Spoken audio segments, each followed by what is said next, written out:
One of the things we love to do at Solas is to help work with churches to put on evangelistic events that really get non-Christians to come.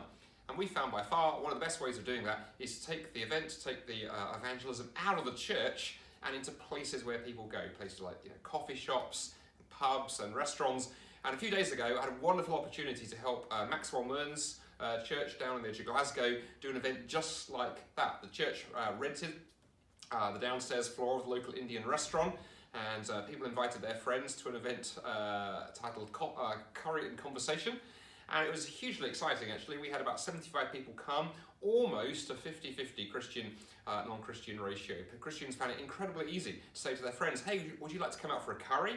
And there was curry, there was conversation, and then I got up and spoke, and the topic they asked me to speak on was the problem of happiness. And really that talk show how, so often in life we try and find our happiness, our identity, our meaning, our purpose, our significance in things like work, performance, success, relationships, those kind of things. And all of those things ultimately fail. They're great things in and of themselves, but if you try to make them the ultimate thing in life, often when things like pain and suffering and difficulties come, you discover the thing you've built your foundation on lets you down. And we contrasted that with Jesus Christ, who gives you in the gospel this incredible identity that transcends circumstances. And really interesting evening. People listened really well. We moved into time of Q&A, and there were great questions. There was no hostile pushback. There were no angry atheists saying it's all a load of rubbish. In fact, partway through the Q&A, we had a dialogue. I had a dialogue with an atheist lady who asked a question. But it was a very open question, very interesting question.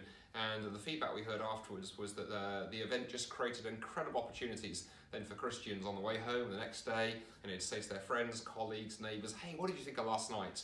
And it's given people a leg up in gospel conversations. So we love doing these kind of events, and if you're watching this and you're a church leader or involved in a church somewhere in the country and you'd really like to do an evangelistic event that actually works, that non-Christians actually want to come to, do reach out and talk to us. As I say, from curry houses to coffee shops to pubs, we love doing these kind of events. We've seen people impacted, become Christians through them, and we've seen Christians empowered in their evangelism because they realise that actually when you invite your friends to events like this, they really want to come.